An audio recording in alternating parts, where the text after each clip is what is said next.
बिहार सरकार के मंत्री मुकेश सहनी ने भाजपा और एनडीए गठबंधन के जो प्रत्याशी थे उनके खिलाफ चुनाव लड़ने का ऐलान किया और 7 सीटों पर अपना उम्मीदवार भी उतार दिया है। लेकिन कुछ ही घंटे बीते थे कि सहनी ने एक बार फिर से नया लेटर जारी किया है और जिसमें नए ऐलान के तहत एनडीए का समर्थन भी कर दिया है। यानी मुकेश सहनी ने अब फिर से एक बार यू टर्न ले लिया है।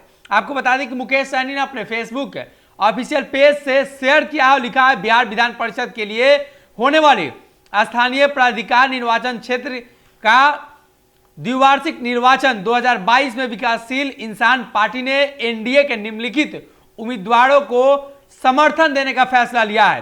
साथ ही उन्होंने लेटर जारी किया, इसमें पटना, नालंदा, गया, जहानाबाद, अरवल, नवादा, भोजपुर, बक्सर, पश्चिम चंपारण, मुजफ्फरपुर, सीतामढ़ी, शिवहर, मुंगेर, जमुई, लखीसराय एवं शेखपुरा, भागलपुर, बांका, मधुबनी, औरंगाबाद, कटिहार और वैशाली में एनडीए गठबंधन के जो प्रत्याशी थे उनका समर्थन कर दिया है। यानी मुकेश सहनी ने फिर से एक बार यू टर्न लिया है और 7 सीटों पर अपने प्रत्याशियों का ऐलान किया है और 15 पर समर्थन कर दिया है एनडीए के प्रत्याशी का। अब इसके पीछे का कारण हम आपको बता देते हैं।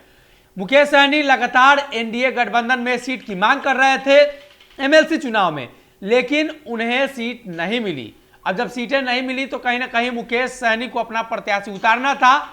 24 सीटों पर चुनाव लड़ने की बात कह रहे थे, लेकिन अंततः फैसला जो निकलकर सामने आया 7 सीटों पर ही हो पाया। उन्होंने प्रत्याशियों का ऐलान किया है जो हमने पहले ही बताया था आपको।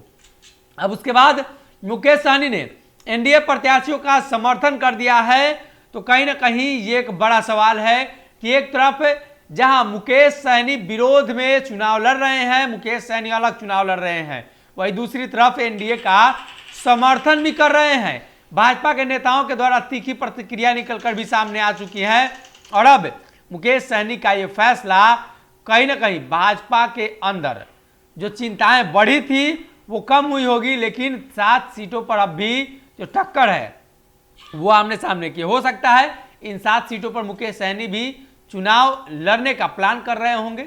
उन्हें टिकट नहीं मिली इसलिए वो चुनाव लड़ गए, लेकिन अब आने वाले दिनों में देखना होगा मुकेश सहनी किस तरीके से इस चुनाव को लड़ते हैं। हालांकि भाजपा के द्वारा इस बात का जिक्र किया जाता रहा है कि सहनी गठबंधन का पालन नहीं कर रहे हैं। आने वाले दिनों में एमएलसी चुनाव का परिणाम क्या होता है, अगर चुनाव में परिणाम भाजपा के पक्ष में नहीं आता है तो कहीं ना कहीं इसका गाज मुकेश सहनी पर गिरना तय माना जा रहा है। अगर ये वीडियो पसंद आई और वह बिहार के राजनीति और बिहारियत से सरोकार रखेनी तो सब्सक्राइब बटन दबा के चैनल के सब्सक्राइब कर ली। ओजे एगो घंटी बा, ओकरा बटन दबा देला से कुल सटीक और मारक खबर रुआ मुफ्त में मिल जाई। अगर रुआ पत्रकारिता के हमनी के नया प्रयोग में सहयोग कर चाहतानी तो ज्वाइन बटन दबा दी। पेटीएम नंबर नोट कर ली 9386816700। धन्यवाद।